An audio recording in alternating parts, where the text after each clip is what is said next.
Now, as folks watch this video and they experience what we're all experiencing today, watching the funeral of a police officer killed in the line of duty, often they itch to help or support in some way. Of course, being a part of the procession, standing at attention, giving their final respects, Lieutenant Allan is one way, but others we've spoken to find a way to dig into their pockets and help the family or help police departments around the country, wherever they may be.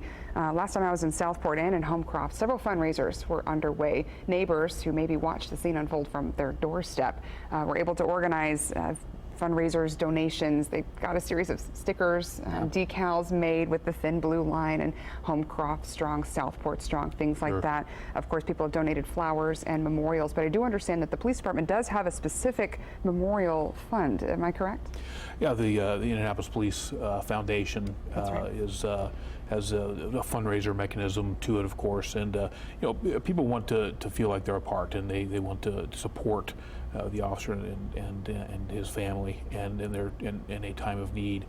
And a great way to do that is to support the Indianapolis Police Foundation, and many of those proceeds go to great causes, and the foundation does a terrific job. It's a 501c3 not-for-profit entity that people can donate to, or purchase T-shirts or any of the other memorial items that they can purchase to help support Officer Allan's family. Right. You're just a few moments left of his final tour of duty, if you will, right, Gary? Right. That 1042 is about to take place. For folks who may be just joining us now, and I know you get a little emotional about it, deservedly so. Walk us through what this moment will be like here in a little while.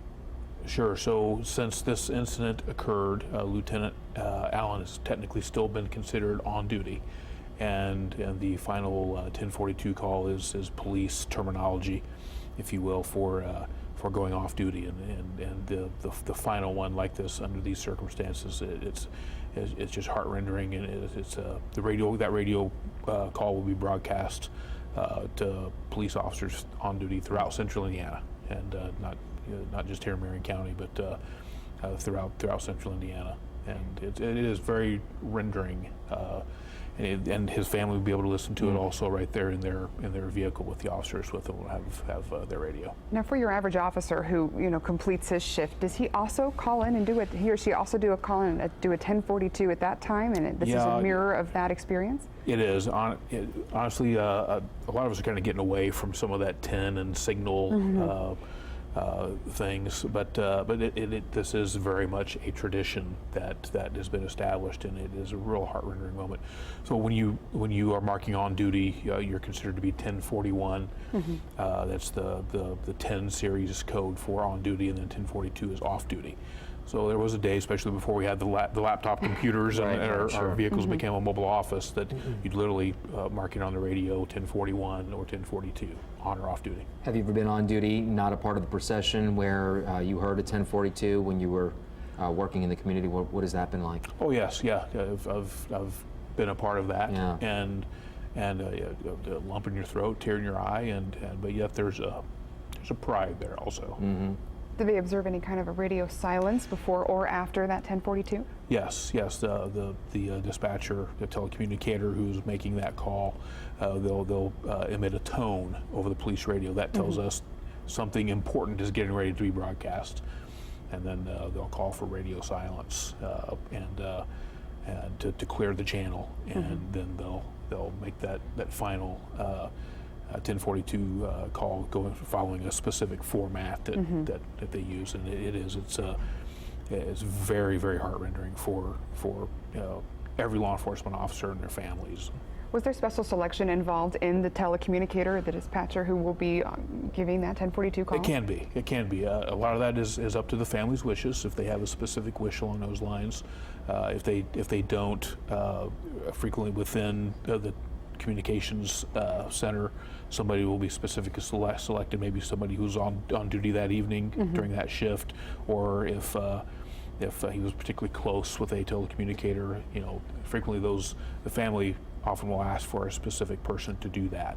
I was going to ask, there is a bond, there is a relationship that is bridged between and built between the officers out on the streets and also the dispatchers who work the same shift, correct? Oh, completely. Yeah. That's our lifeline. It's an important position. It's an important role. We talk about police officers, and we also talk about fire EMS, but of course, the unsung heroes, we hear their voices, the telecommunicators who connect our police officers to each other and then to incidents that are happening around the city and play a very important role. I would call them the heroes. Wow. It's almost repetitive. I mean, I know that this has been a long day for the viewers at home, but something that we wanted to bring to you live here as it was happening and unfolding here in central Indiana. After really an emotional day at Bankers Life Fieldhouse, we are just moments away from final farewell in the 1042 of Lieutenant Aaron Allan. You're continuing to watch live video of the procession route. As we've mentioned, his funeral was at Bankers Life Stadium, or Bankers Life Fieldhouse, excuse me, and it was attended by several thousand. We don't have a head count at this point, but we were aware that there were several thousand in attendance, uniformed and not in uniform, folks who wanted to support their community, support their law enforcement. People who knew Lieutenant Allan and people who had just heard of Lieutenant Allan were able to attend today. Also free for attendance or anyone who's on the procession route. You're looking at people live right now who are on that procession route carrying American flags, taking photographic videos and memories from this experience as they stand in support of their law enforcement officers and public servants who are killed in the line of duty far too often in this country. No doubt about that. His wife Stacy releasing a statement earlier this morning. We read part of it before, sifting through it again. Something else that kind of piques my interest here, Gary, and maybe you could speak to this. It's a little bit inside the weeds when it comes to law enforcement speak, but Stacy goes on to say the bond he formed with his brothers and sisters in blue was indestructible. They all knew he had their six. Right. What does having their six mean for the folks out there who maybe do not know? Sure. So if you think, and one of the speakers mentioned that also, he always had our six.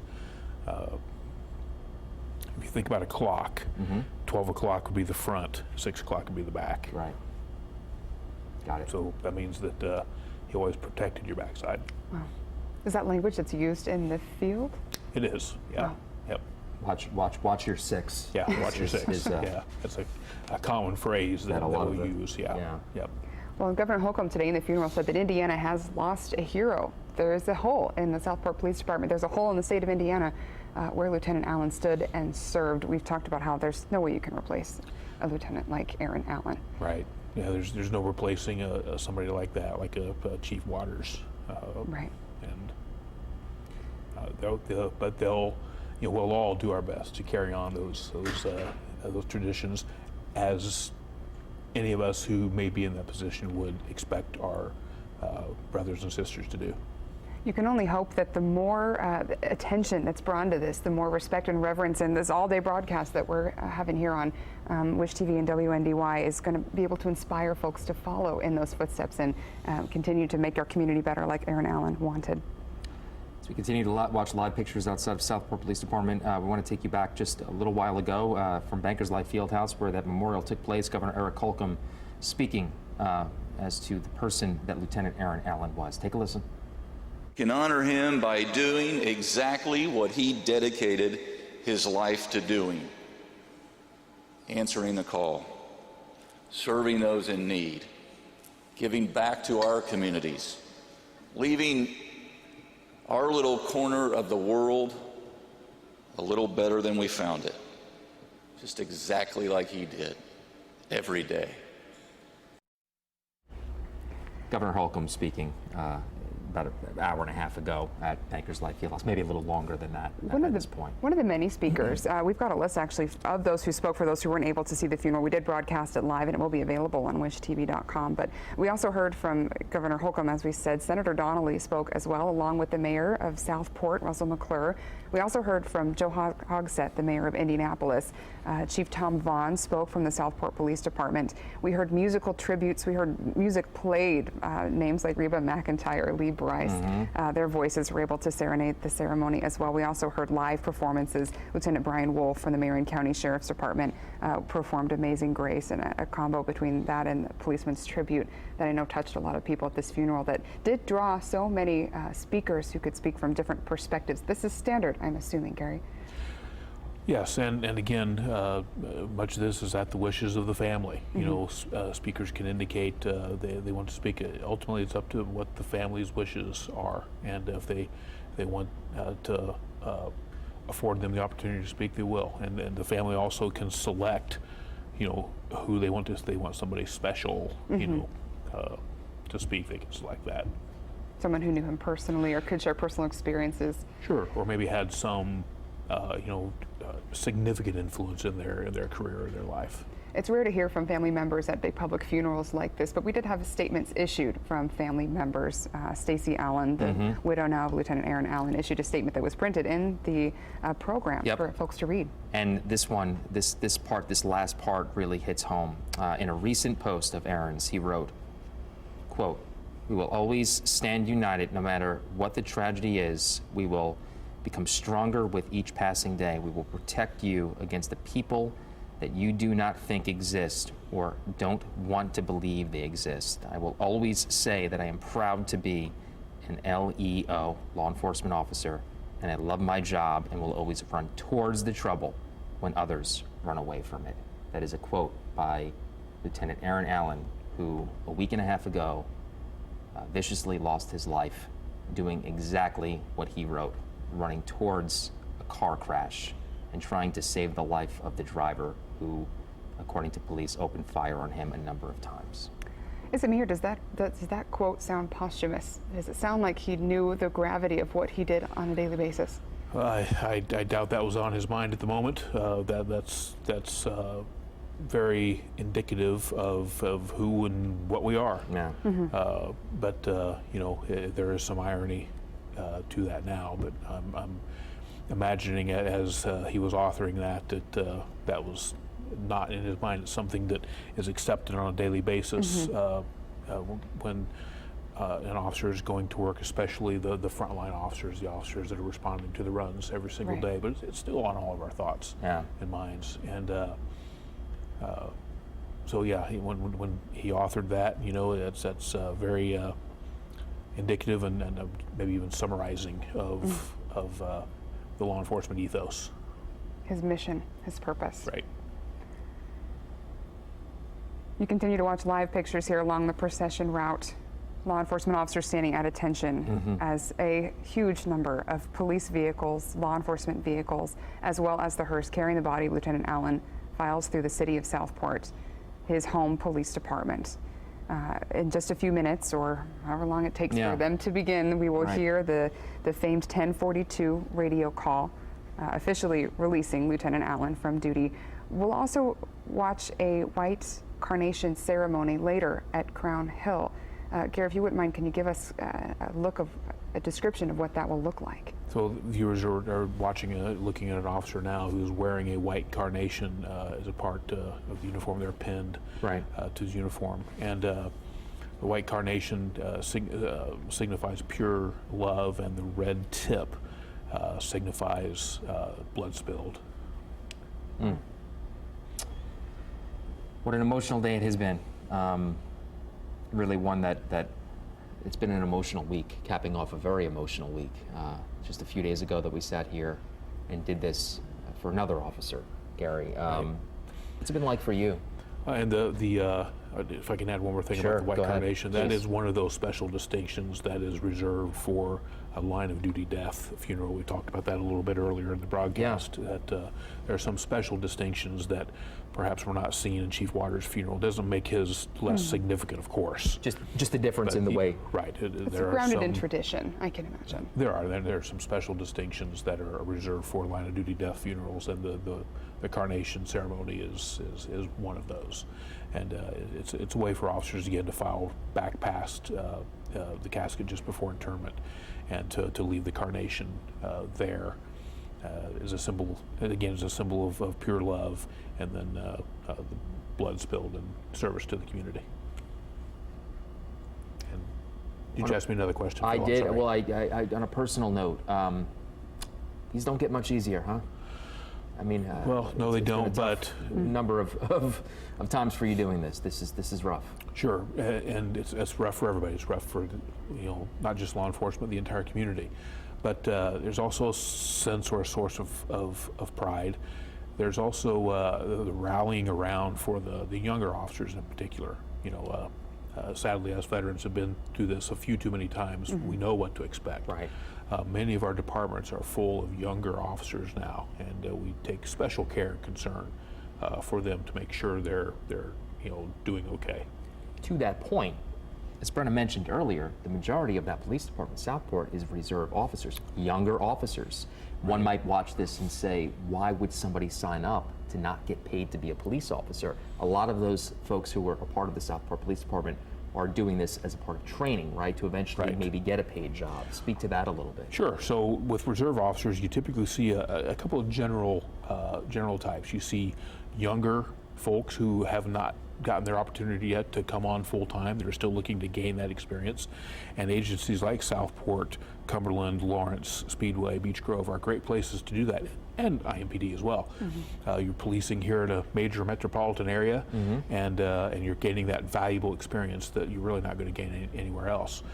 It also is an opportunity to give back to a community, and we also see older individuals who maybe have led successful careers, and they can't, maybe they don't want to necessarily afford to give up that successful or lucrative career, but they still want to serve. You know, they always wanted to be a cop, always wanted to be a police officer, and that's their way, literally, of giving back. We have several of those in Lawrence, and the Southport officers I was chatting with yesterday and have met before, and yesterday, they fit the same general category. You know, everybody has their own respective motivation. Sure. But that's what I've seen over my career. Is it generally kind of fall into one of those two categories. Does it help you guys, the paid guys, to have these around you, these fellow officers? I can tell you, for us, we could not do what we do without our reserve officers. Well, we did hear a live update just now from Brittany Lewis, who says that just a few minutes ago in Southport there was a very important arrival. Yeah, the chief and other officers from the department just showing up now. We're looking at live pictures in Southport, or along the route itself. Now, some things that people have seen in Southport is, of course, that big display in front of Lieutenant Aaron Allan's vehicle. When it first started, there was one blue tent over the vehicle, and there were teddy bears and notes and posters and flowers. At National Night Out, I noted that there were now 2 tents that had spread over that vehicle as the mounds of affection continued to grow. I want to say there's 3 now, as people continue to pour out whatever they can to the vehicle that Lieutenant Allan drove. Those memorials have an amazing way of growing, and you can leave whatever day your tour of duty is over today, come back, and it's like it's doubled in size the next day. It's amazing. It does give people a gathering spot to pay respect and tribute to the fallen officer, to the department, and a moment to bond also. What becomes of these memorials, or specifically, what becomes of Lieutenant Aaron Allan's police vehicle? So many agencies will choose to leave it in display like that for a certain period of time, and then at some point that vehicle will likely be returned to service. Wow. And right back out there patrolling the streets of Southport. And what about the mementos that we're looking at right now? Those mementos will find a very special place within the Southport PD, I'm sure.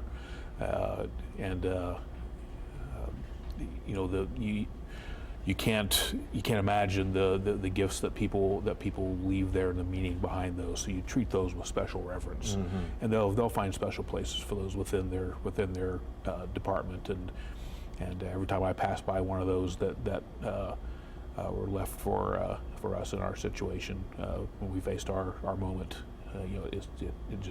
it reminds you of that silent majority that I was speaking to earlier, that just offers tremendous support to public safety. There are so many handwritten notes on that vehicle. I've read several myself, as people try to put into words their appreciation or their gratitude, their respect, or the tragic pit in their stomach, the feeling in their heart to think that they may never see this man again, as somebody they were very close with.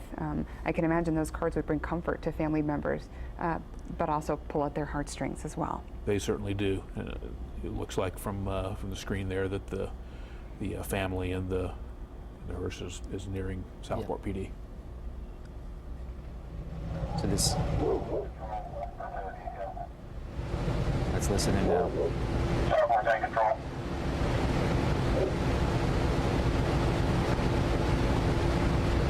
Southport 10 control.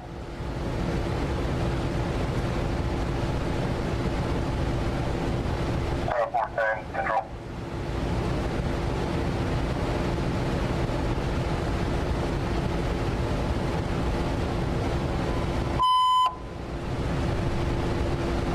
On July 27, 2017, Southport Police Department, Lieutenant Aaron W. Allan answered his phone call. While rendering aid to an accident victim, Lieutenant Allan was shot multiple times and killed. There is no greater love than a man that will lay down his life for another. Southport Police Department, Lieutenant Aaron W. Allan, Southport 10 is 1042. He has gone home for the final time.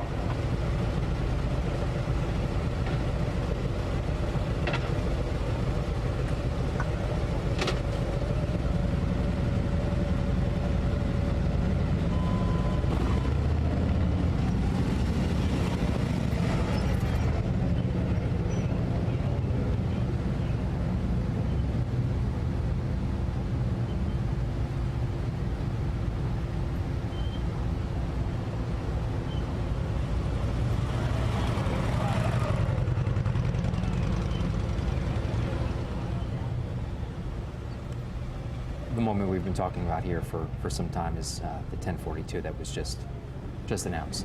Lieutenant Allan, losing his life a week and a half ago, is now officially off duty. They say his end of watch was July 24th, but his 1042 happens today. As his funeral was 2 hours ago, he was taken down to Southport for that 1042 ceremony to give his final goodbye to his community and for his community to give a final goodbye to him. And he now returns up north to Crown Hill Cemetery to be interred alongside other men and women who have given their life in the line of duty for the people they serve, whether that be police, sheriff's deputies, EMS, firefighters. He will lay amongst them for anyone to come visit and share flowers and share experiences to his headstone as he rests at Crown Hill. What was going through your mind while you were watching that, Gary? I know that it was quite emotional. Yeah. Yeah. Yeah. Done this a lot. Done this too many times, huh? Yeah, too many times. Yeah. And sure, we've done this too often. Well, for anybody watching this right now, yeah, I think it goes to show that, you know, police officers are people too. This guy's a good one, and Lieutenant Allan certainly was as well. So our prayers and thoughts are with his family, and may he rest in peace, because it's been an emotional couple of weeks. From what we can see in that live video as well, tears stinging the eyes of folks who listened in and watched that. They, like us, have been preparing all day for that specific moment to hear that final radio call and to watch it live from the scene and to watch it live here from the desk catches in your throat. It's tough. It's tough to watch. It has been all day long. It really has. You can't watch this without a dry eye. With a dry eye, rather. The procession continues. From here on, it will travel back north to Crown Hill. So let's go over that, if we can.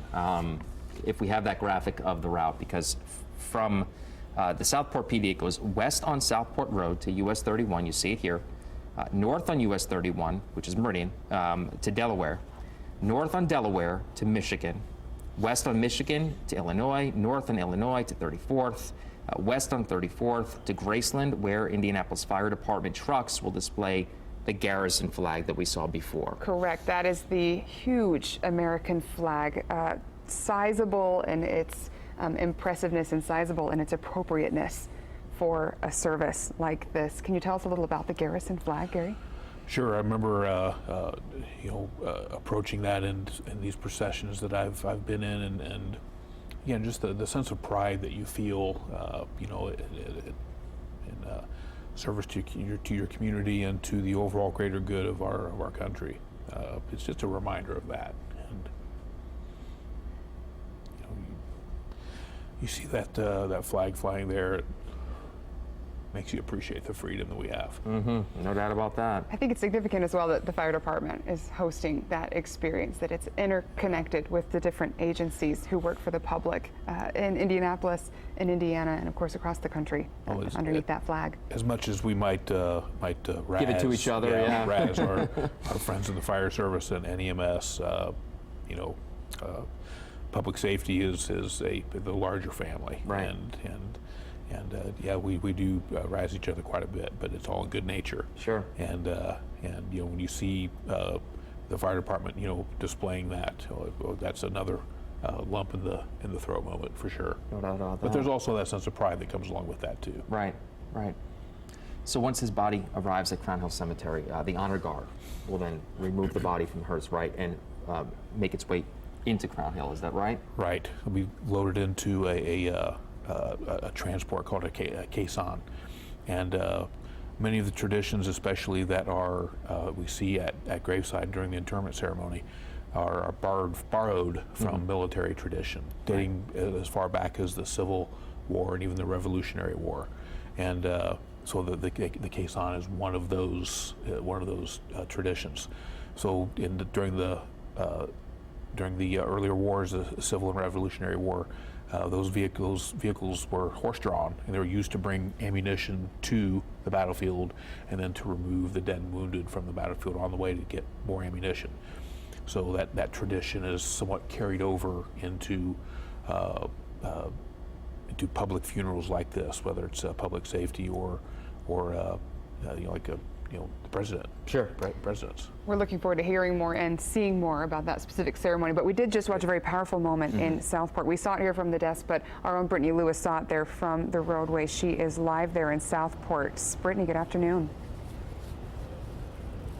Hi, Brenna. Yeah, I'm speaking quietly because it's still very quiet here.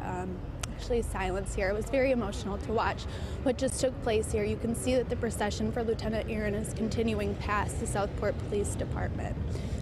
About, 100, 200, 300 squad cars passed by before the hearse carrying Lieutenant Aaron Allan stopped here in front of the Southport Police Department, where they played his final radio call from a dispatcher over a loudspeaker for all of the people here who have gathered to pay their respects, so that they were able to hear that final radio call. It just took place here a few moments ago. I can tell you it was very quiet. It's been quiet since the first squad car arrived here at the Southport Police Department. As you can see there next to the memorial now, there is a portrait of Lieutenant Aaron Allan that arrived here prior to the procession getting here. The memorial for him continues to grow. People have been gathering there throughout the day, signing, leaving messages there. You can see teddy bears there. That was his nickname, Teddy Bear. Franklin Central t-shirts there as well. He was a school resource officer there. The vehicles that you're seeing right now, we're seeing more squad cars come through. We've seen some ambulances, some fire trucks, some other emergency vehicles coming through as well. But it does appear that the procession is now turning from squad cars to other people who have joined in on the procession. We know this will now go to Crown Hill, but again, still very quiet here. A very emotional moment that all of these people here watched. Lieutenant Aaron Allan was either someone they knew or someone they did not know, but had heard so many wonderful things about him and wanted to make sure that they came here and paid not only their respects to him, but their respects to his family as well. So I'll send it back to you guys for now. Brittany, if you don't mind, I got a question for you. As we watched that 1042 radio call, our eyes were locked on the casket inside, covered in an American flag inside that hearse. You were on the ground there. You could see some expressions on people's faces. Can you tell us how the crowd there responded? What kind of adjectives would you use to describe how people watched that experience? To be quite honest with you, Brenna, I kept my eyes on the hearse as well. it was a tough moment to be here, but people who were around here, they did have their eyes locked on that hearse. I just heard a lot of tears, a lot of sniffling in that moment. And then, of course, right behind Lieutenant Aaron Allan was his family. So that was pretty tough to watch as well, because they had the windows down, so you could see that pretty much everybody in that vehicle was also crying. So just a very emotional moment out here. Brittany Lewis live from the Southport Police Department for us on a very tough day. Brittany, thank you very much. Wow. It's tough. It's an emotional day. From her perspective too. It's extremely tough to be out there in a moment like that as well. I'm not sure I realized that the windows would be rolled down. Yeah. In the family's vehicle. I assume that they may want privacy, but they're also, I guess, sharing their grief with the community in a very visual way. Yeah. Again, that's their wishes. If they want the windows down, they're down. They want them up, they're up. Wow. You have to admire their willingness to do that. How strong they are. So from here, the body of Lieutenant Allan will make its way to Crown Hill Cemetery. We want to toss it back out to Nick Notari, who's live outside of the gate, awaiting the body as we speak. Nick. Phil, I know that you guys were just recently talking about this Caisson, which will be the next step once Lieutenant Allan's body makes it here to Crown Hill. The horses were mounted onto it, and they have since taken it inside Crown Hill Cemetery. Eventually, it'll make its way back out here where his casket will be placed onto that wagon. When the final call went out just moments ago, it was a very emotional feeling. There's a number of officers that are out here, and just off screen here, you've got some mounted officers that are sitting outside, and you could hear that final call come over the radio. And I went over to the officers, stood next to them, and they had tears running down their eyes as we heard that final call go out one last time for Lieutenant Allan. So obviously a very powerful moment throughout the city, especially here at Crown Hill, where we're awaiting the end of the procession here. And just off in the distance down there, there's the Garrison flag. I know you guys have been talking about traditions there in the studio. This is just all part of what will happen when the procession comes to an end. This is 34th Street. The procession will come right toward the camera, and it'll eventually make its way to the outside of Crown Hill Cemetery. The amount of people hasn't really changed over the past hour, half an hour or so. I would say there's roughly around 30-40 people gathered outside of the cemetery. Majority of them that I've talked to are from the Indianapolis area. There was one woman who is from Westfield. She's here because her husband is an IMPD officer, and she brought her young children, she said, because she wanted to show them the love and support the community has shown to Lieutenant Allan's family. So here's what's going to happen. The procession is going to make its way, go underneath the Garrison flag, and then eventually that long line will come right down 34th Street, and it'll make its way and stop right about here outside of Crown Hill Cemetery. We're going to have a number of motorcycles that'll line up right here where I am standing, and then just off to my side is where that Caisson will be, where that transfer will take place. His casket will be loaded onto that Caisson. It'll be then brought up into the cemetery where there is a lot of red, white, and blue. Go up a hill, take a left into his final resting spot. So we're going to hang out here. We'll let you know if for any future developments, and of course when the procession makes its way here, you will see it. Back to you guys, Phil and Brenna. All right, Nick, thank you very much.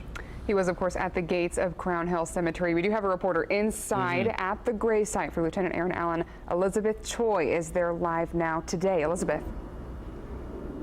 Brenna, things are quiet here. As Nick Notario just mentioned, they have not left Southport at this time. Here's what we expect. We expect that the body, the casket, is going to be moved from the hearse into the wagon. We're told that wagon is going to move its way right behind me. You see where the horses are, and the wagon going to move and stop right behind me. That's where the pallbearers will be, and then they're going to lead the casket to this area. If I could have my photog just shift right there, you can see the empty seats, presumably for the family. That's the burial site. And then I want to bring your attention to the sort of casket cover. Special customizes what it looks like.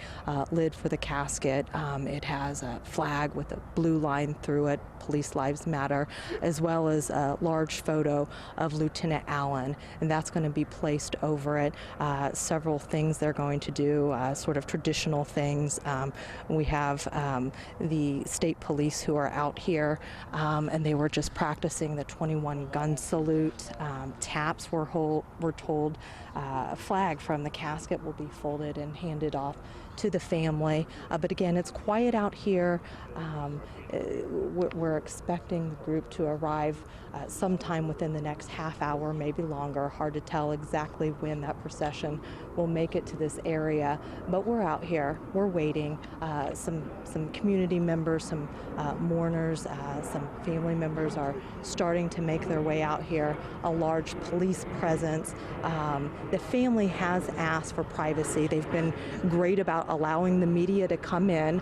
Again, you can see the empty seats where they will presumably be, but they have asked that the media be here, give them their privacy. We're going to honor that. We're sort of, they have risers set up. We're keeping our distance, but also we know that this is important to you, the viewers at home, so we're going to be here for this, and we'll be talking to people out here. IMPD just sent a public information out here where they're sort of going to go over the agenda and what we can expect, and when we learn those details, we will be sure to bring them back to you at home. Elizabeth, thank you. A quiet, say even serene setting there at Crown Hill Cemetery. I think it might be important to let viewers know that where Lieutenant Allan will be laid to rest at Crown Hill is a specifically designated spot. Gary Woodruff, could you tell us a little about that? Yeah, Crown Hill has been wonderful about designating an area. It's a very quiet, very serene area of Crown Hill for the Heroes of Public Safety Memorial, they call it, and it's a place, for the final resting place, but it's also a location that people can go and visit and just spend a few quiet moments out there. And it's very serene, very respectful, and so generous of Crown Hill to designate an area specifically for that within the cemetery. Before we sent it out to Nick Notario, who's live outside the gates, you were kind of walking us through what the process is going to be like, very paramilitary, so to speak. Kind of go through that again if you can. Yeah, a lot of the traditions that are observed during these ceremonies are borrowed from the military. Law enforcement, public safety being a paramilitary organization, so we'll see the Caisson, and we'll see the things like the 21 gun salute. There's a very specific purpose behind that we can probably talk about later. There's the Gordon Pipers again are going to play a significant role there, and again, like we were discussing earlier, bringing that music to play there, it always is very emotionally heart-rendering, and especially with the direct connection here to Lieutenant Allan's family with the Gordon Pipers. Now, if you're just joining us, his father being a founding member of the Gordon Pipers. Right. Yeah. Aaron's father was a founding member of the Gordon Pipers, and anybody from Central Indiana knows the Gordon Pipers well, and the role they play in a great many events, including the Indianapolis 500. So, though that it's all done with reverence and respect in mind for Lieutenant Allan's family. Yeah. Wow. Certainly important things to note as we get ready for that experience. You're still looking live, of course, at the procession as it continues back up north to Crown Hill Cemetery. It's been a taxing day, I think, for anyone who's been involved as they stand under the American flag and experience this, as they stand under what was just seen on the video, too, that black and white flag with the blue line. There it is, right there. There it is again. Yep. Now, on the back of a truck. That's a part of that. A lot of people understand, or they've heard the phrase "the thin blue line," or they've seen the decals on the back of a vehicle, with that blue line right across the American flag. For those who may not understand, tell us what that means. That was that goes back to a speech that George W. Bush, George H.W. Bush, I believe, gave, that described the thin blue line as being that line between a peaceful society and our anarchy, and law enforcement stands that thin blue line. Yeah. Right. And now So we're seeing them more and more these days. The Yeah, decals and how does that make you feel as a police officer when you see somebody with, whether it be the flag or the decal on their car? Well, that imagery transfers over, and you even see on the badge covers that we're wearing the thin blue line is I was going to point displayed that on out there. as well, because you've got that on your chest right now. Right, and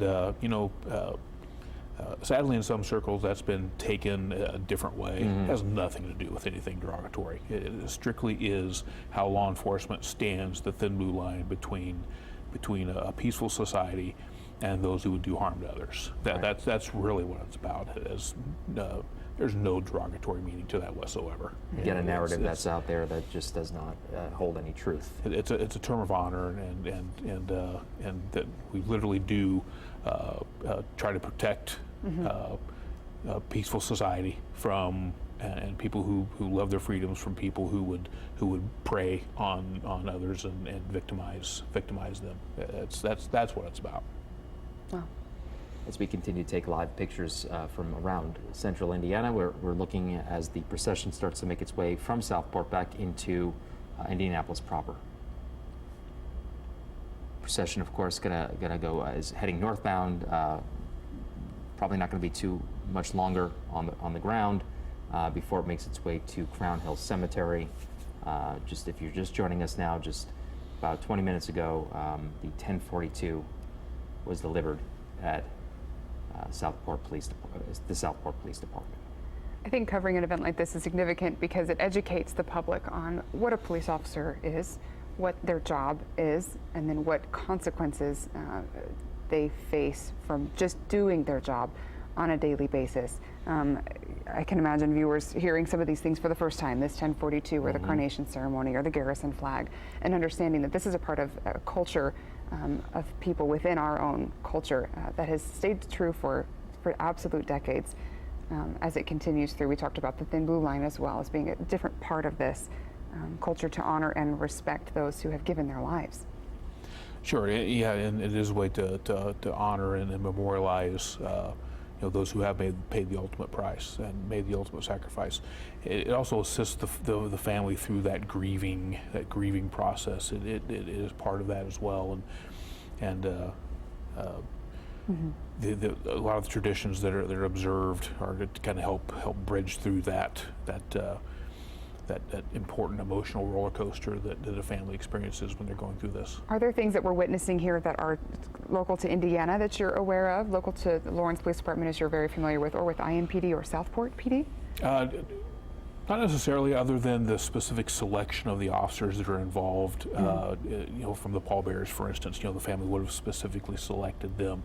But as I'm thinking about your question, the Indiana State FOP Memorial Team really was at the forefront of formalizing this whole process, if you will, from the support to the family, of having an officer, with the fallen officer, with the officer's family, assigning those officers to those important roles, and to creating this whole memorialization process. They've done exceptionally well at getting this down to both art and science. And the sad fact is, we said more than once, getting a little too much experience at doing this, more than anybody would hope for. Yep. But if it does have to be gone through, the Indiana Memorial Team, they're exceptional at executing this and bringing sense to what otherwise could be very chaotic. Another tradition I'm aware of is roll call at the start of a police officer or a group of police officers' day. Just a couple months ago, we passed I believe it was the 5-year anniversary of the death of a police officer in the IMPD Harry Wren, I believe. Right, Harry Wren, yeah. We were also able to be a part of that roll call where these officers reporting for duty just that day were able to sit, and as they took their orders for that day or were updated on what had happened the previous day, they also heard a telling of the account of the death of that officer. That's something that will continue in this instance as well, right? Sure. Yeah, memorializing those anniversaries are important, especially for the younger generation, so they can learn about what happened there, and the part of that told, never forgotten part that is so important, and that's important for all of us. It's important to IMPD, but it's important to all of us who wear the badge and do the job on a daily basis, and it's also important to the families to know that their loved one is that sacrifice is not forgotten. Mm-hmm. That they are remembered, and the roll calls. There's a roll call that basically takes place. Every time there's a shift change. Mm-hmm. The oncoming shift will typically meet in a particular location. I'm a big fan of the rolling roll calls or the roving roll calls, where we're out in public, conducting a roll to call. see it, yep. Yeah, I think that's an important thing for people to see. But we also conduct the. Some people might remember the television show Hill Street Blues. Where they would do the roll call, and hey, let's be careful out there. Yes, yes, absolutely. And there's some of that. It's also an opportunity to share information to the oncoming shift, to things to be on the lookout for, extra patrol requests, and things that the ongoing investigations. Ongoing investigations. Yeah, things that the shift supervisor would like to see accomplished throughout the course of that shift. Because regardless of tragedy, work goes on every day. As you said, there are officers patrolling and on duty right now, even as one of their own is laid to rest. Yeah, there's officers out there working right now in every district in central Indiana, unabated. How do you think the police department in Southport and surrounding areas will kind of rally around Lieutenant Aaron Allan's kids? Because he left behind two children, one a little bit older, one younger, who there's that now famous picture that we see of him taking his son to kindergarten. Yeah, boy, that was that heart-wrenching. Yeah. I suspect that that young man is going to be well looked after by those officers, and be the focus of a lot of their attention. Good. And they'll carry that on. They're a committed bunch, and that is brought on renewed purpose. I think they were already that way anyway. They do have a very strong sense of family there, but I think that commitment has certainly been renewed, and a new focus has been brought to that, and they'll carry that through. Did anything happen today during all of this that maybe stood out to you that was different from any of the memorials in the past? I can't put you on the spot, but yeah, no, it's a great question. Yeah. I can't, and nothing's really jumping out at me other than the sharing of telling the story of who Aaron was. You see the standard things that people talk about, but the people that knew Aaron worked with him directly on a daily basis. Right. Chief Vaughn, the officers from the sheriff's department that knew him well. Those are the unique things that those stories that are told, and everything else makes a wonderful, lovely service. The musical renditions and the other speakers, but I think the personalization of it from the officers who knew him best. I guess that's what stands out in my mind. Also, though, as you talk about his family, there's a note in here I thought might be interesting to viewers. Again, from Stacy Allan, Yes. widow now of Aaron Allan, who was kind enough to share some of her personal experiences and her thoughts about her husband with the public. And as you mentioned, his kids, I thought it'd be interesting to read from her. She says, quote, "Aaron loved surprising his kids with suckers, matchbox cars, ordering pizza for dinner when we clearly had enough of something to make for dinner." That's a good dad right there. She said, "Treating our boys made Aaron happy, which is why the nickname Teddy Bear made sense. He worked hard for our little family." End quote. Hard to hear as we continue to watch the processional drive through Indianapolis, Hearst. This is at Madison and Troy right now, again making its way up north. And sadly, the Allan family, their lives are permanently changed. Yes, of course, but they'll be receiving a tremendous amount of support. But I know they would likely give anything to not have to be going through this. Without a doubt.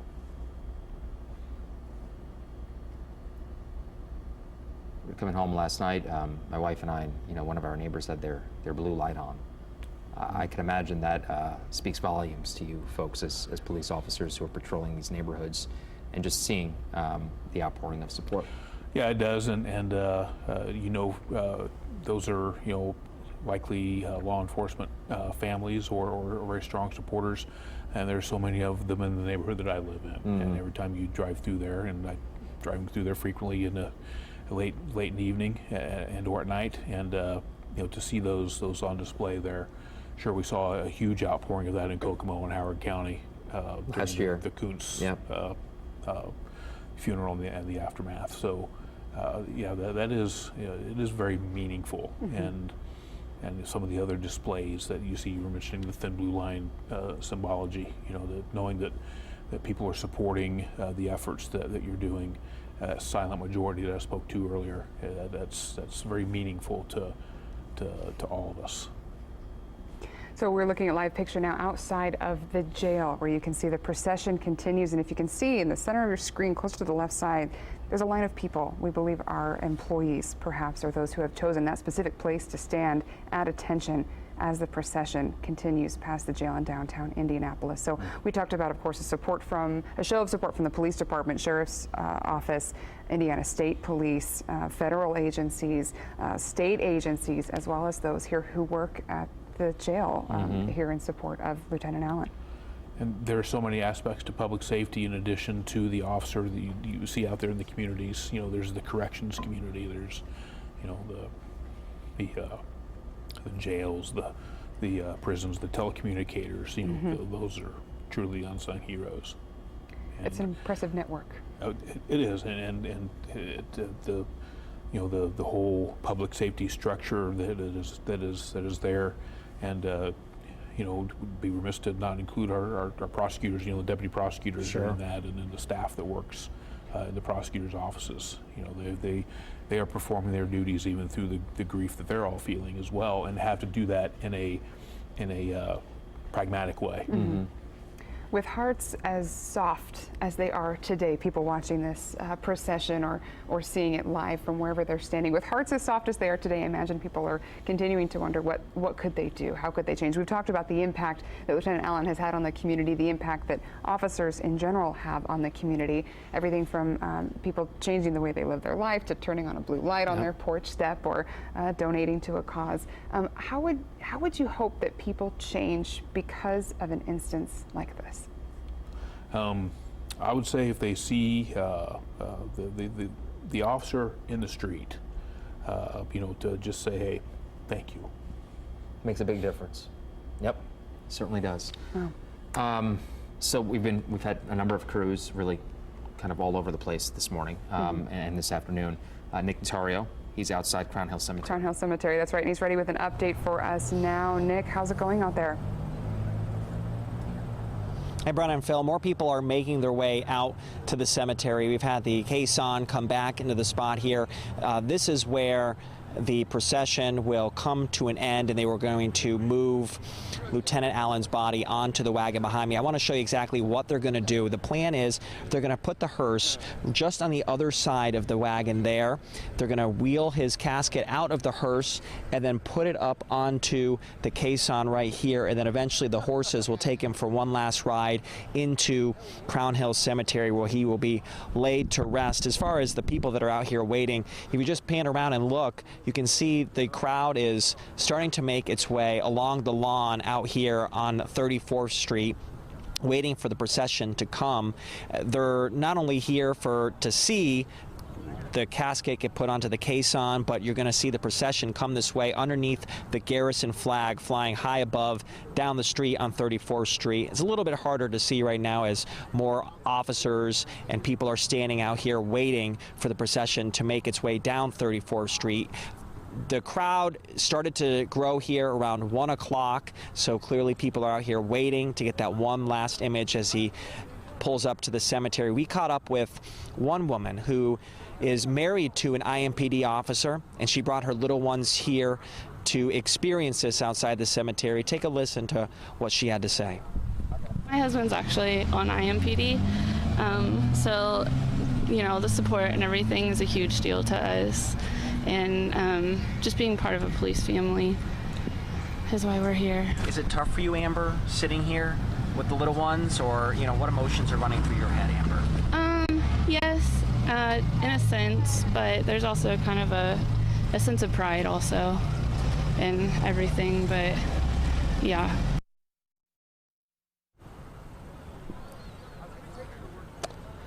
So as you could hear, it obviously means a lot to the families of officers that are out here waiting for this to come down. I have a question for you, Deputy Chief Woodruff. You had talked about all the traditions that take place in this as we're standing out here waiting for this to happen with the Caisson and also the garrison flag. For you personally, what is the hardest thing for you to witness? We've seen a lot of traditions, the final call. What's the hardest for you today? Oh, that final call is certainly a heart-rending moment, but at the gravesite there in the interment site, the playing of taps, the 21-gun salute, those are very heart-rending moments there, and then of course we were talking about the music earlier also, and with the bagpipers. I can't say that I personally am that huge of a bagpiper fan, but in this context, right, it's very powerful, and but I would say specifically for me, the marking off duty, the marking 1042, and then the 21-gun salute and the playing of taps. Those are lump in the throat and tear in the eye moments for sure. It's going to be difficult. And moments that we're continuing to look forward to. That'll happen later on today as he continues his route up to Crown Hill Cemetery, which is where we find our Elizabeth Choi. She's inside, past where Nick Notario was just speaking to us from. Elizabeth. Good evening, or good afternoon, I should say, guys. We're here at the cemetery graveside. We're going to try to be quiet because we know that some family members, mourners, are starting to show up. There's a heavy police, law enforcement presence. We're hearing officers from California, Texas, Florida, all over the country. There is such a presence, a show of support out here. If I could have my photog pan back this way, Logan, if you could come back this way, I just want to show our viewers what they can expect, okay? As Nick Notario said, the casket's going to be moved from the hearse into a wagon, and that wagon is going to make a stop right behind me. So when the procession ends, the wagon will make a stop behind me, and from there the pallbearers have sort of been gathering around. We've been sort of watching them practice for the better part of the afternoon. They are going to move the body of Lieutenant Allan that way, and you can't probably see past the crowd of people that is now starting to gather. However, you do see the chairs. Those chairs are reserved, we're told, for the immediate family, his wife, his parents, his children, 2 children, 5-year-old, we're told. And so that's where they will sit. And then beyond the officers that you see, there's a special cover for the casket, and it's I got a good look at it up close. It's a beautiful cover that sort of has flag, an American flag with a blue line through it, and then a large photo of Lieutenant Allan. That cover has not been shown to the family yet, so that's sort of a surprise that'll be here waiting for them. But again, we have mourners are starting to arrive. They're sort of keeping a distance, I'm assuming, to give the family their privacy. Some community members out here already.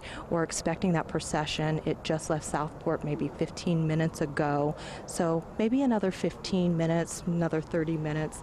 It's really hard to say, given the number, hundreds of people that are partaking in that.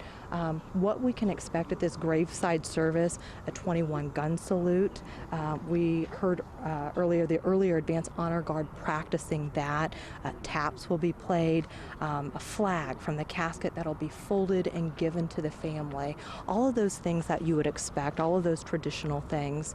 The public information officer for IMPD just arrived out here, and he has not spoken to the media yet, but we're expecting expecting him to sort of give us an update, sort of a rundown on more of what we can expect. And of course, we're going to be out here for the better part of the afternoon and rest of the evening, and we'll continue to bring you the information, the happenings out here when it happens. Elizabeth, thank you. We'll be sure to check back. Now, she is live at Crown Hill Cemetery. There's another point I'd like to make. You're looking at live video, though, of course, in front of the jail as the procession continues by. But back to Crown Hill, they do have specialized services for public safety heroes. We were speaking earlier about a designated place at Crown Hill Cemetery that's just for those who have lost their lives in the line of duty. Crown Hill has issued a statement. They've published it, and I'd like to read it now so you can hear from their point of view how they treat situations like this. Now, here's a begin quote. At Crown Hill, we have the utmost respect for the courageous men and women who protect and serve our community. A simple thank you is not enough to show our eternal gratitude to these heroes who risk their lives for us day after day. That's why we created the Heroes of Public Safety program for emergency service personnel. This program provides dignified and honorable tributes at no cost for career and volunteer public servants who lose their lives in the line of duty, end quote. That's a good job by Crown Hill. Wow. And that's fairly new, right, Gary? It's the area that they have designated and the service that they are providing is, first of all, it's invaluable. Secondly, it is such a reverent, serene area that can be attended not only for these events but afterwards moving forward. Many of us will just go out there, on occasion. Well, you were just out there, right? I was. Well, just a couple of weeks ago for the anniversary, the 5-year anniversary death of an IMPD officer, and I was impressed by the scene that was there. That's one of the reasons why I was eager to read that statement, because they really have created a setting there where you feel comfortable mourning and you feel comfortable in your emotions. The headstones that are there are well ornate. They're well decorated, I should say, but they certainly have the insignia of the agency that individual worked for. They often have a quote or a picture. I mean, they're ornate pieces, so you can really capture and understand who each individual was. Often, unfortunately, we remember a name, a birthday, and a death day, but in this specific setting, you're able to learn a lot about a person just from how they're memorialized at this specific space in Crown Hill. It does provide a memorial location to go to. Prior to that, an interment site may be at a family designated cemetery. So, should a family choose to have their loved one interned there, it does give a place to for the memorial. Sure. And it's tremendous. Kudos is coming to mind. It doesn't seem appropriate though, but respect to Crown Hill for providing that service. It's amazing. Yes, very much so. There's lots of things that the average person maybe can do to show respect and to help, and an organization like that is certainly doing their part. So it's a comfort to the family, I'm sure, to see that their loved one will be cared for in such a visually appropriate way. And to your point, the person that lie there, you think about Lieutenant Allan. We spoke earlier about the type of person he was, Gary, but you've gotten to know him a little bit through this process, through the state fair, and then also learned a little bit about him, as we all have over the past week and a half. What has stood out to you when speaking about his history? Sure, and thinking about when he was working at the state fair with some of his co-workers there that were speaking at the funeral, those guys literally have a camper that they take out there, and they're spending the entire days of the state fair. They're at the grounds, so frequently they're not necessarily leave. They'll take vacation time, right? And yes, they're working part-time out there, but that's how seriously they take it. Plus, it's that bonding moment, that moments, I should say, where at the end of the day, they're going back to their camper there and building a fire and making some food and communing with your coworkers. As the hearse moves its way through downtown, not to cut you off, Gary. Go ahead. And passing the jail now. Yep. There with the sheriff's personnel lined up. It's been a long wait for them as they've stood at attention waiting for that procession. It's very long. We don't have an exact number of vehicles in it at this point, or even a number of miles that they stretch at this current point. We did get a heads up that the beginning of the procession was passing our Wish TV station and WNDY station, and then it's taken this point, I guess, to get the hearse specifically to the jail that's downtown. So a very impressive visual show of support as law enforcement and public agencies join this procession and people line the side of it. Well, and back to the jail personnel there, you know, that's another area of public safety that a lot of people don't really think about. It's a tough environment to work in, and Sheriff Layton and his staff has just done a magnificent job at maintaining professional standards down there, and the highest training standards and professionalism, and they do well. That's a tough environment to work in. They've got a correctional setting, and they've done terrific. They're as much of the public safety family as anybody else. During the funeral at Bankers Life Fieldhouse, we heard one of the speakers, and I don't remember exactly who it was, but he said Lieutenant Allan was a cop's cop. What exactly does that mean? A cop's cop. It's somebody that does it right and takes care of their fellow officers. When I say that, again, I was mentioning earlier that you know, if he was reviewing an officer's report and there was a correction that needed to be made, instead of contacting that officer and saying, you did this wrong, you need to do this, he would work with the officer and find a way to reach that officer to help improve what they were doing and apply the learning lesson. Because he was a lieutenant, so he was higher ranking police officer. And as part of the supervisor's responsibilities is to review reports that officers produce. And so I'm just using that as an example that I heard directly from the Southport officers yesterday, that he had a real knack of being able to do that. And even in monitoring field work, first of all, he would demonstrate and lead by example, which is no better way. And just being that officer that was right there on the spot, and just no matter what was going on. And I remember that from personal experience at the State Fair there. You know, no matter what was going on around the perimeter of the State Fair, there was Aaron Allan right in the middle of it, and somehow just had that sense to be able to almost predict when and where something was going to be happening, and he only experience and having that calling again can deliver that for you, and again, taking care of each other, of his fellow officers. That's somewhat of a descriptor of a cop's cop. And then I was also told a couple of several circumstances where, like once a traffic crash scene was stabilized, for instance, and then the investigation of the crash was ongoing, that he would be that first person that would be back in his car getting his teddy bear out, you know, for maybe one of the children that was involved in the crash. He carried a coloring book with crayons that he would provide to a child perhaps at a scene that they were dealing with, and we can deal with some real emotional situations out there that we are expected to manage without a lot of emotion. Even though we're feeling that, we're expected to manage it and restore calm, whether it's chaos. And it seems like he had an extraordinary ability to be able to do that with the citizens we serve and with his fellow officers. Again, it's these little things that you don't hear about very often that you guys do and gals do on a daily basis. It's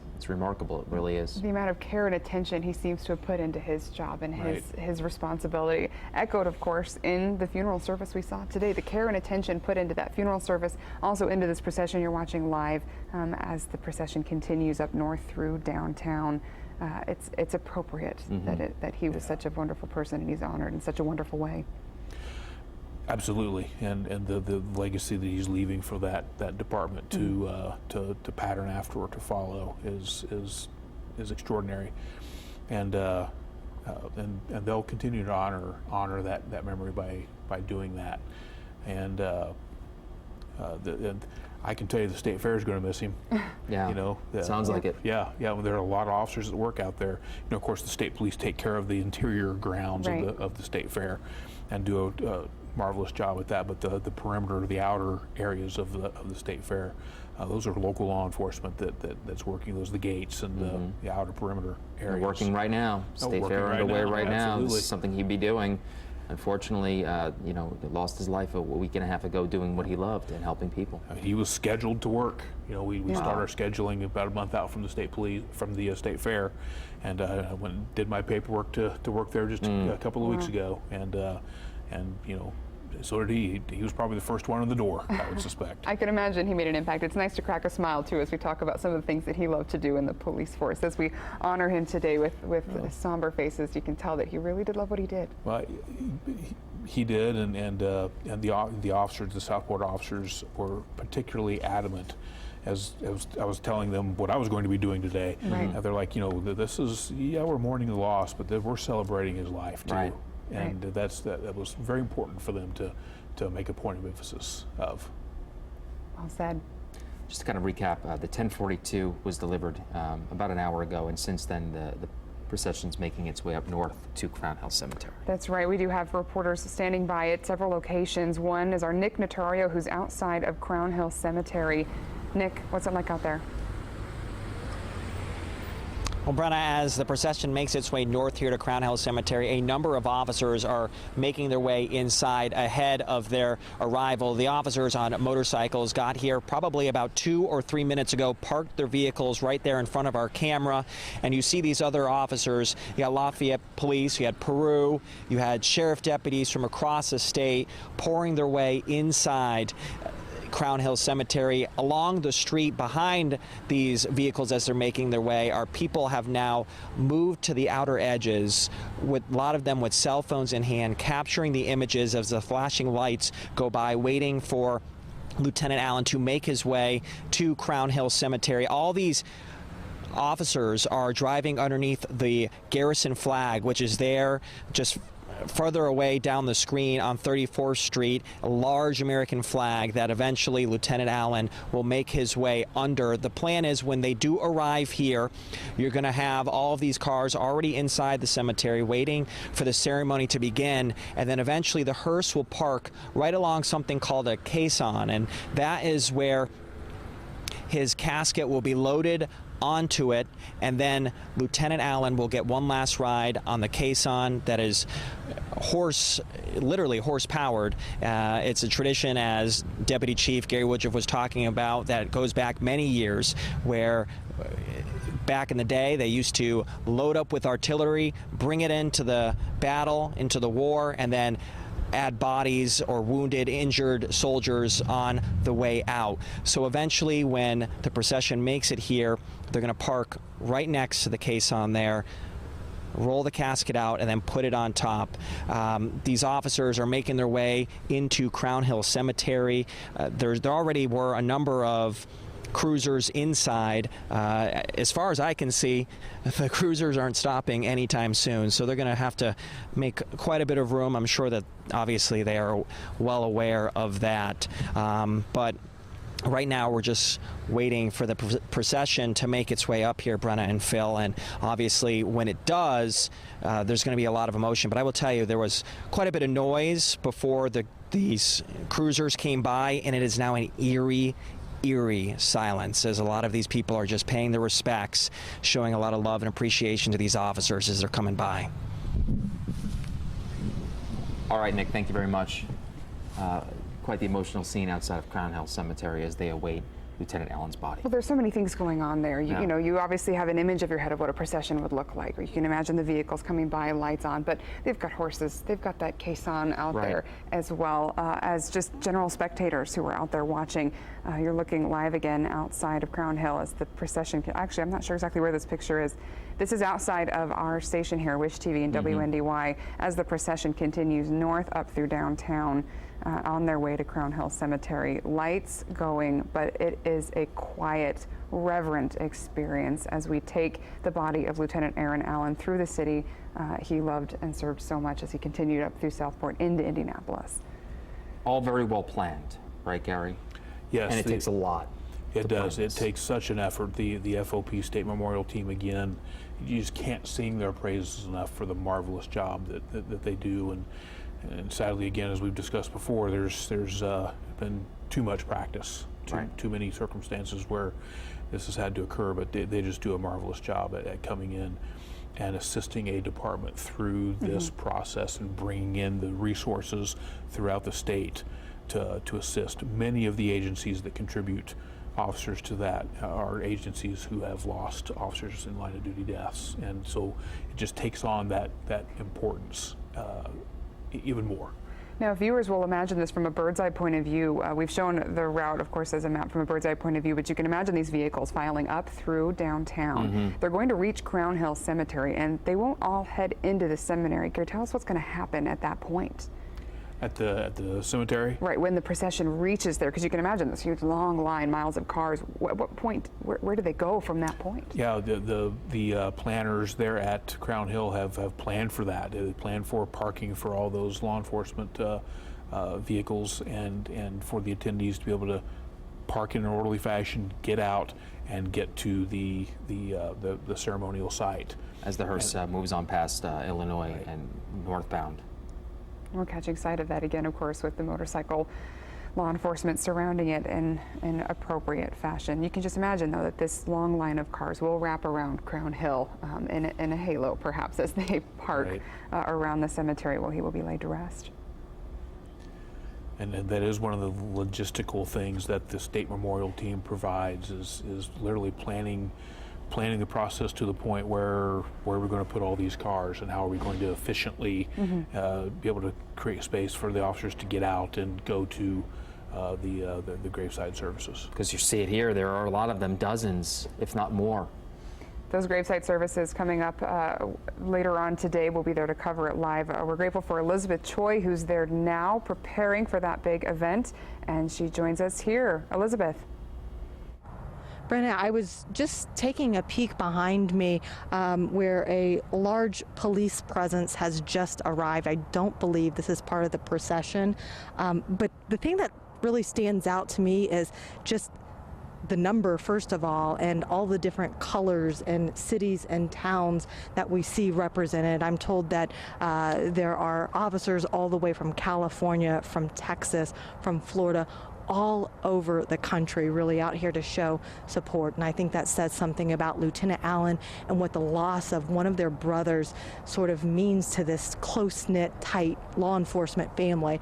I want to have my photog pan over this way where you can see the first group of mourners starting to arrive. I believe community members, again, here to show their support to Lieutenant Allan. And then, Logan, if you can keep panning, we're told that the hearse will carry the casket to this area, and then it'll be loaded into what's called a caisson. I think Nick Notario did a pretty good job explaining that. Sort of a wagon, horse-drawn wagon, will arrive and stop about where the point where I showed you those mourners. And from there, the pallbearers will take the casket to that area where you see the empty seats, those empty seats reserved for Lieutenant Allan's immediate family. I'm talking about his wife, 2 children, youngest child just 5 years old, his son, his parents. So his immediate family will sit there.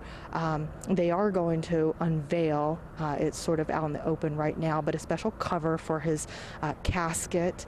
And I believe, Logan, you can get a pretty good shot of that. Beautiful with a flag and the blue line through it, the police badge, and then a nice sized picture of Lieutenant Allan also on that cover.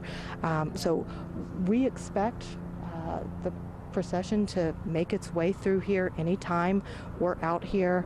We're going to be talking to people. We're going to be talking, I mentioned in my last live hit that IMPD's public information officer has arrived on the scene, and they're going to give us sort of some details about what we can expect as far as the agenda, what all they'll be going over. So we're going to talk to him. We'll be out here, and we'll bring you the new information when we get new information. Time, or do I need to? All right, Elizabeth, thank you very much. As she did mention, that horse-drawn caisson there, a very significant piece of our nation's history that's used in situations like this. For those who may not be aware, caisson, C-A-I-S-S-O-N, is a horse-drawn wagon wheel-looking piece of history that's used here. They were actually created in 1918 and used for cannons originally. Wow. they'd put a cannon on it. So they'd also put spare ammunition and wheels, and it was used for that purpose. But because of its image with horses drawing it and that iconic wagon wheel appearance, the Caisson was honored and used in historical events as well as for funerals. So it's used in presidential inaugurations. It's also used in historic events in Washington, D.C., and it's used as a high form of honor for someone who has sacrificed their life for their country. So it's a combination here of a couple of different agencies working together to create a tradition that continues to unite us as Americans. As Gary Woodruff, Deputy Chief Gary Woodruff said to us a little while ago, that this is, law enforcement is paramilitary, and that is why this tradition stands even with them as well. This is a live picture from outside Crown Hill Cemetery here at 425. You can tell that the uniforms that everyone is wearing are very specific. You can see the red band on their shoulder. The patches, of course, is something that they'd wear every day, but the red band's significant for today, that braid. There's also carnations on some uniforms. As we've seen, we've heard that's going to be in a ceremony used later on at Crown Hill.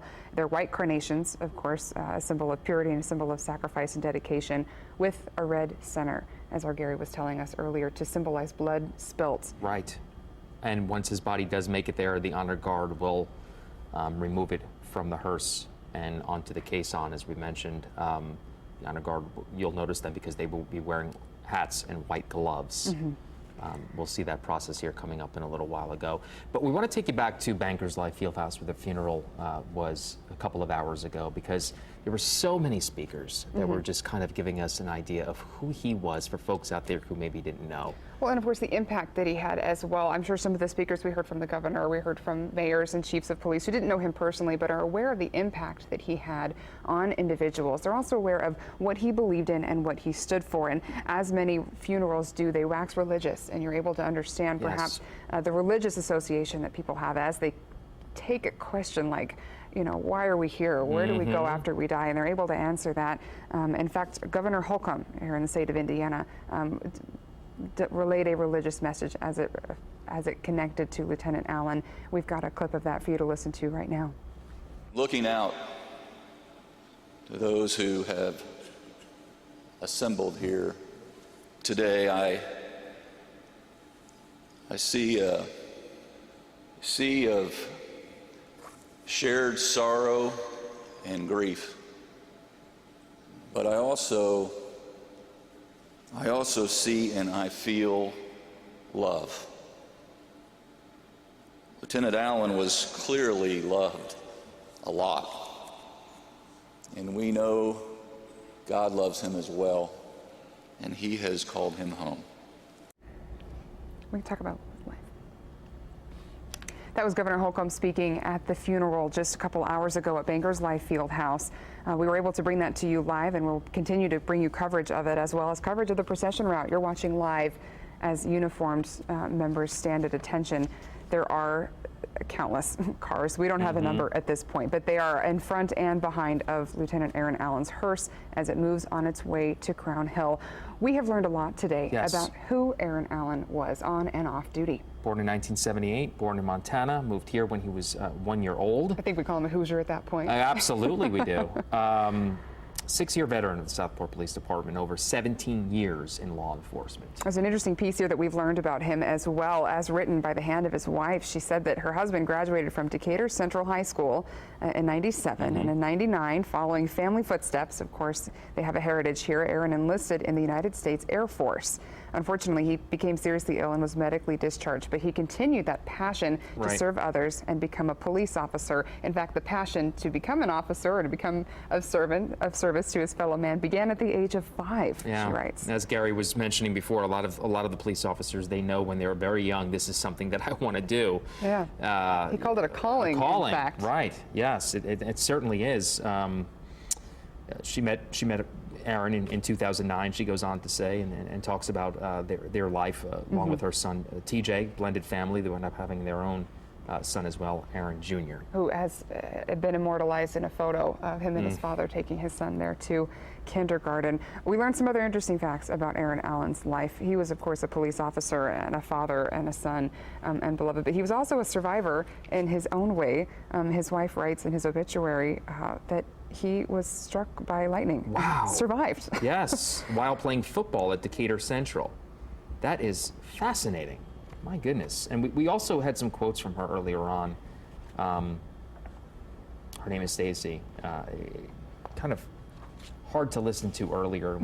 I just want to go over it again because she says that in one of his final posts, I'm assuming on social media somewhere, he wrote, "We will always stand united no matter what the tragedy is." Speaking about being a law enforcement officer, "We will become stronger with each passing day. We will protect you against the people that you do not think exists or don't want to believe they exist. I will also say that I am proud to be a law enforcement officer." It's astonishing. It certainly is. She notes that he worked countless hours. She noted that he worked days on end, an experience that I know a lot of law enforcement officers can smile and nod with. They understand that. Missing things like cookouts and birthdays and anniversaries. She said that it was significant, though, that he was able to make it to his son Aaron Jr.'s first day of kindergarten. And again, we have that picture. photo. Oh, so hard to see. Just so hard to see, Gary. Any thoughts about him? And we've been speaking obviously continuously, but we continue to have also more viewers coming in and out. Your lasting impression, his lasting impression on you? I think the way his fellow officers perceived him was what stood out to me in interacting with them yesterday. You know, didn't hear a single negative thing. Sometimes we can be kind of hard on each other, and you'd think that in those circumstances that may not occur, but it didn't. I mean, they were mentioning very much positives, even though when needed, he could enforce with the best of them, but there was also followed up with a velvet touch in other ways, and that he didn't particularly care for that teddy bear name all that much. Even though it sounds like I wonder how he'd feel. We use it so often, Well, but it does speak to some parts of his character that we're eager to highlight. it sounds like it was apropos, and he did it right, and he got it. And I know those are somewhat vague terms, but to those of us on the inside, one of the best compliments you can say was, "Well, he got it." That's considered a very, very high compliment, and we all know what that means. There's kind of an unspoken or unarticulated maybe meaning behind that. Yeah, because as we mentioned before, there is more to policing than just writing tickets and catching bad guys. There's parts art, part science, part innate ability, part common sense, part going by your wits, following procedure. But and then there's a time that what procedure really doesn't apply here, or there may not be a procedure for this, and we make it up as we go along. Right. But just try to achieve the best outcome that we can achieve, and that's something that a combination of training, experience, and desire can achieve incredible results. Part family member to you all as well. Sure, it is a part of he was a part of a larger family, not just to the Marion County area, but to the larger law enforcement family. Like we heard, there are literally law enforcement officers here from around the country. Sounds like California. I certainly saw NYPD, Chicago Police, Dallas, Fort Worth. It's not uncommon for larger agencies to send officers, especially agencies who have experienced great tragedy in their own agencies, to send those officers to areas where there's a fallen officer to share in that grief. Well, the purpose is to, of course, protect and serve, and that phrase rings true today more than others, perhaps, as he was able to protect and serve on his last day. That's obviously something that will be encouraged in young recruits. It's something that you will indoctrinate them so that they can understand the importance of their responsibility. Now, we know, obviously, Lieutenant Allan was able to go through training and be successful at it and then continue training on his own. Can you give us a little insight as to what kind of training officers receive as they handle those situations that may not have protocol? Sure. So full-time officers attend the Indiana Law Enforcement Academy, and then reserve officers. Making a difference. Sure. We're pausing because we can see the hearse coming across here at Crown Hill Cemetery. We can continue this discussion in just a second. Gary wanted to take a look at this image, especially as the hearse carrying Lieutenant Aaron Allan arrives at Crown Hill. The officers, it was quite jarring if you were watching. You saw them stand at attention.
ceremonial parade.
Officers!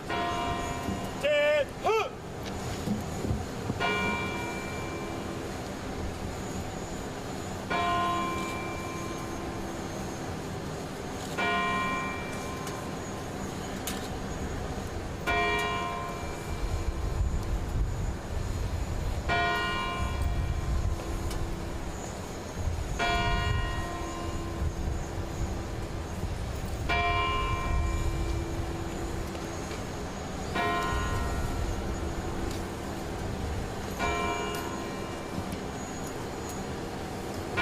Stop at 33rd Illinois.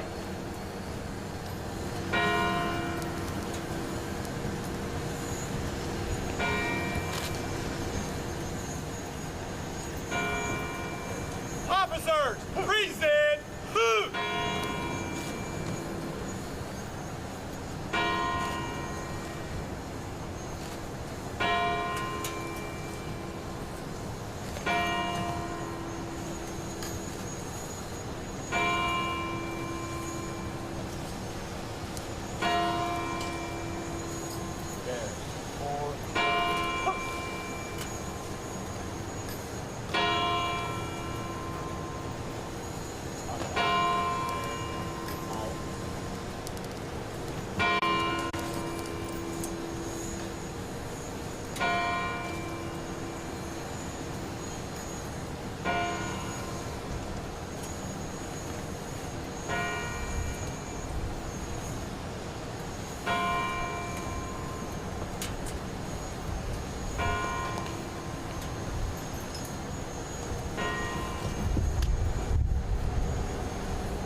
there you go. We'll continue to watch live coverage from Crown Hill Cemetery as we await the burial of Lieutenant Aaron Allan. We thank you for joining us here on Wish TV and WNDY. I'm Brenna Donnelly, joined here by Phil Sanchez and, of course, Gary Woodruff, Deputy Chief of Police in Lawrence. We've been covering this event throughout the day today, honoring Lieutenant Aaron Allan, who died in the line of service on July 27th. His funeral a few hours earlier at Banker's Life, a procession down to Southport, and now a procession back up to Crown Hill Cemetery, where he will be interred among other heroes lost in the line of duty. Look at these bagpipers and the honor guard as they move the body from the hearse to inside the cemetery. Outside the cemetery is our Nick Notario. That's right. He has been following this and been out there all afternoon long. Nick, what was it like out there just moments ago? Boy, it was quite emotional standing outside the cemetery as the hearse carrying Lieutenant Allan's body pulled up to Crown Hill, and everyone on pins and needles stood at attention and either had their hand on their heart or tears in their eyes as we heard bells tolling over and over before they lifted his casket out of the hearse and put it on that caisson there. People are still out here watching as the rest of the procession makes its way through. Because it's so quiet and the mourners are over there watching this scene, I stepped away from the gates just to not take away from that moment from people out here trying to show respect to the family and also to the officers that are made their way outside of the cemetery here. What you saw there, it's a old tradition where the officer gets put from the hearse onto this caisson, and that is a device that dates back many years in which our soldiers would carry ammunition out onto the battlefield and then carry off wounded or bodies out. And that's a tradition that brings in an officer who has been killed in the line of duty here into the Crown Hill Cemetery. So that was that two-wheeled wagon-looking device that you were watching as they loaded it up onto it. It is called a caisson, and right now it's family, friends, loved ones that are following behind the hearse that had brought him to Crown Hill Cemetery. Prior to all of these vehicles, we just saw hundreds of cruisers make their way from all over the state, all over the country, waiting to pay respects. I know we have Elizabeth Choi, who's inside the funeral, the site there, but outside, this line is still going on. The cars are making their way inside. We were caught off guard a little bit with the bells tolling out here. I know back at the studio, Brenna, Phil, and Deputy Chief, you guys were all a little interested in what was going on there too.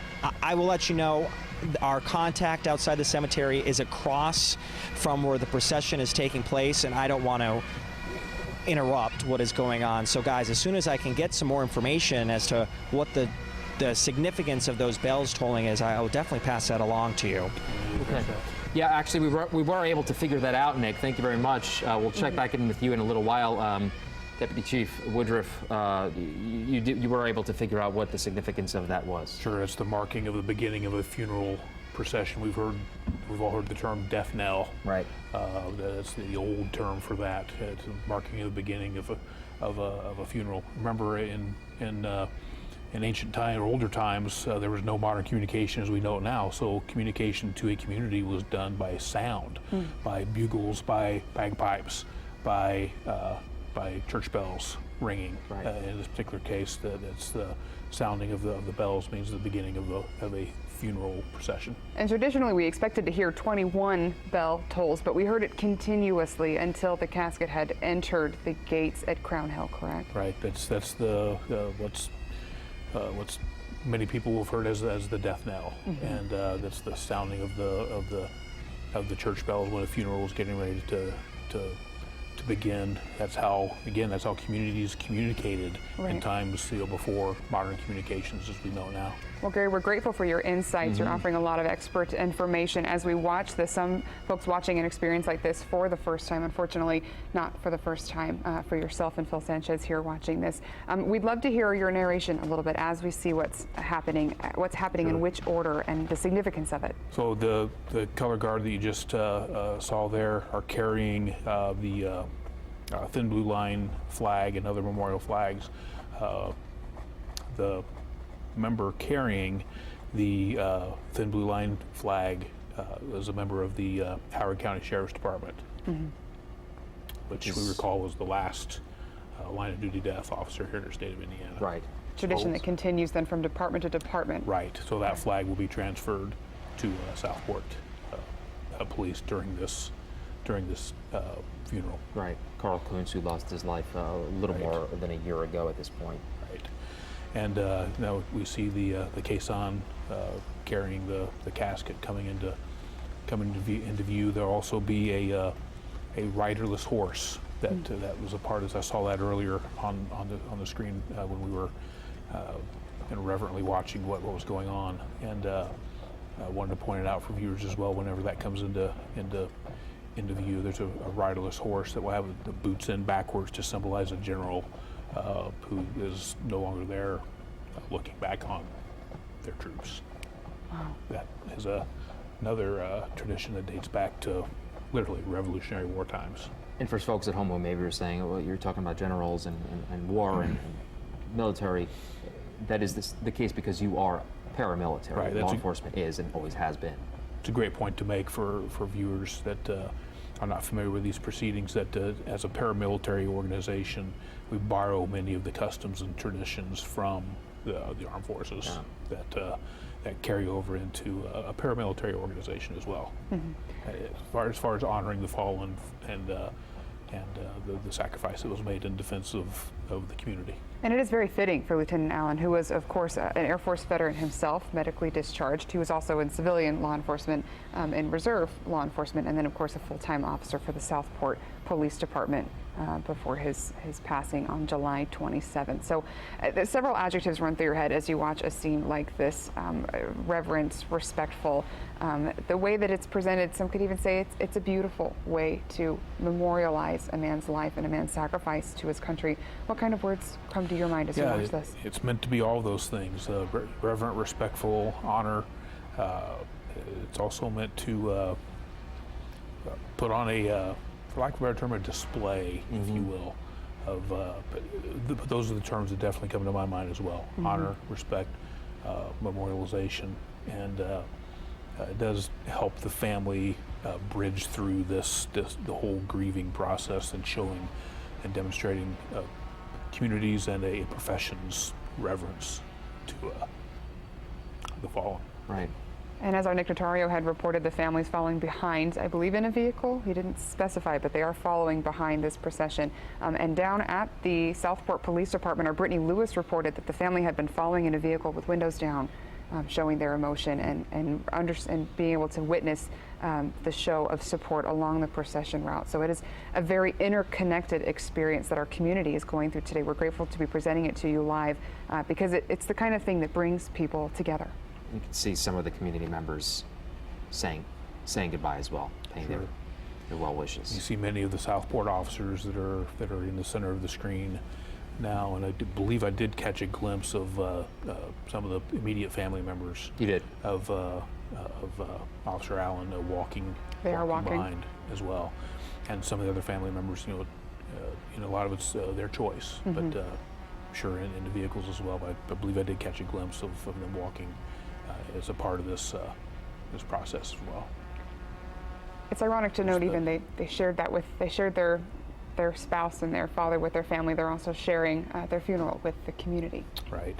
Yeah, that's a decision that they specifically made to do that. There's the riderless horse we were referring to earlier, and there'll be empty boots on each side there, facing backwards. What's the significance of the bagpipers Yeah, folks the at home that maybe don't bagpipers know are that. again a long-standing tradition within law enforcement and public safety and to the military also. Again, dating back to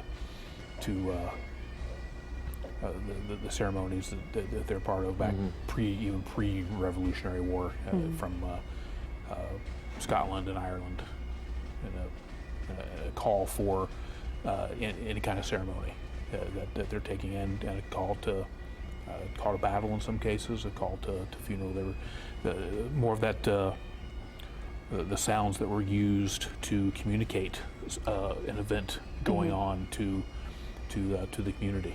Before modern communication, that was done by the means that they had at their disposal: church bells, volleys, and bagpipes. Right. We also discussed the uses of this caisson, that it also has its roots deep in history and has been used in presidential inaugurations and historical events in Washington, D.C. Of course, our Nick Notari reported that it had originally been used on the battlefield. As we mentioned, this paramilitary experience continues. But again, folks, you're looking at a live look here at Crown Hill Cemetery as the procession continues onto the grass and into what's become very sacred land for folks in this state. Anyone who's lost a loved one in the line of duty has the opportunity to have that loved one interred here in a special place of honor reserved for those public servants who again sacrificed everything. And today that includes Lieutenant Aaron Allan of Southport. 38 years old, 6-year veteran of Southport PD, over 17 years of law enforcement experience, tragically killed in the line of duty a week and a half ago at this point. Just and we talked about it earlier, we'll let the investigation play out, but just an unconscionable situation. Sure. Hard to wrap your head around. Well, so many questions surround his death, but it's absolutely no question that the community has surrounded him and his family in this moment. Oh, absolutely, and I can revisit the bagpipes for a moment. Of course. Within law enforcement, there's a strong Irish influence in many of the traditions. You know, the Emerald Societies are interwoven throughout our profession. So even for those of us that may not necessarily be directly Irish or have that heritage, many of us do. Those traditions still carry over to parades, funerals, Sure. ceremonial events. It's continued to define who an American is, you know, Right. as a great melting pot of this world coming together in freedom and pride. Brenna Donnelly, of course, that's my Irish name, so I understand this personally. And it does touch my heart, particularly to hear bagpipes. That's something that in my heritage I've grown up feeling, and so when I hear it in a scene like this, it catches my throat. And remember, there's a personal connection to the Gordon Pipers here also. Yes. Lieutenant Allan's father was one of the founding members Right. of the Gordon Pipers, so there's special significance to the Allan family. You can see clearly labeled as well, Heroes of Public Safety at this live look into Crown Hill Cemetery. The casket carrying Lieutenant Aaron Allan has been carried now. You're watching it live, crossing the path here up to that final resting place where he'll lay alongside others who have dedicated their lives and lost their lives in service to our states, our communities, and our country. What's the process here now, Gary? What's going to take place next? Well, you saw in an earlier shot, there's still vehicles that are arriving and people still approaching. So there'll be some additional ceremonial things that will be taking place, but there's still a great many people that are still To make their way arriving, inside. making their way and walking up, and then at some point some of the additional ceremonial. You can see some of the vehicles still crossing in the background there of mourners coming to join. So they'll try to give an opportunity for most of them to get into the area, and then continue to move forward with the ceremonies to include the 21 gun salute at some point, and the rendering of taps and some of the other ceremonial Moments. moments that come along with the line of duty death funeral. Yeah. And this is becoming obviously a more and more public experience. We see more members of the public just standing in Crown Hill Cemetery itself. The family has been kind enough to allow media at this event. That's why you're able to look at it live from home or wherever you may be. Again, it's up to the family, right? They decide exactly how public they make these things. They decide who can be a part of this moment with them. The deference is given to the family to make the final decisions about what they're going to allow and how these proceedings are going to be conducted. And it sounds like from everything we've read and everything we've heard, this is something Lieutenant Allan would appreciate and wouldn't mind as well, being such a member of the community, a pillar of the community, and Sure. people person. Sure, yeah, and none of us who have attended these, I can't say that you enjoy them, but they certainly are a very reverent part of what's offered or what's conducted for a line of duty death funeral. You could say the risk comes with the job, but of course the respect at a situation like this also comes with the job. It's right and appropriate to give due respect and attention to those who have sacrificed, just as it is, right to honor them and those that currently serve. And it does give that shared grief topic that we were discussing earlier. It does give a sense for that, and sometimes that grief shared can be grief divided as well. Taking a look at live pictures from inside Crown Hill Cemetery. It's been a long and emotional day. But as you mentioned, Gary, it is sad, no doubt about that, but we also honor his life. And the family wants us to, and friends. Absolutely, yeah. The Southport officers were adamant, as I was chatting with them yesterday at the viewing, that all the traditions and ceremonies will take place, but they wanted to celebrate the life that Aaron lived also, and it was a life well lived. It truly was. He got a lot accomplished in his 38 his time, years, his time here, and that flame that he carried burned oh so bright. Well, he was one who was also said to have enjoyed hunting and fishing, golfing, attending a concert, or as everyone may enjoy, attending a vacation.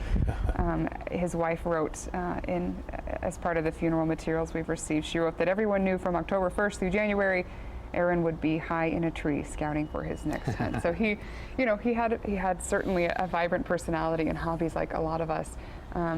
At the funeral earlier this week for the chief deputy of the IMPD, a speaker referenced that it's not the titles that separate a law enforcement officer from the community that really connects the community to them. It's the titles that connect people to their law enforcement officer. So the title of father, the title of son, of husband, of avid hunter and golfer, it can really connect somebody to that law enforcement officer.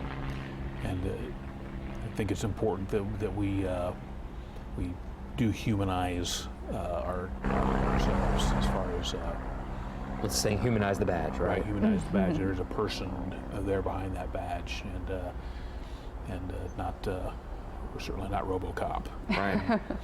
And there's a father, a son, a loved one, a golfer, a hunter, right? Whatever, sure. Whatever hobbies that. Exorbitant pizza buyer. Yes, That's another he reference loved we were pizza. able to read, and then treat his family with it as well. Hopeless foodie and chocoholic.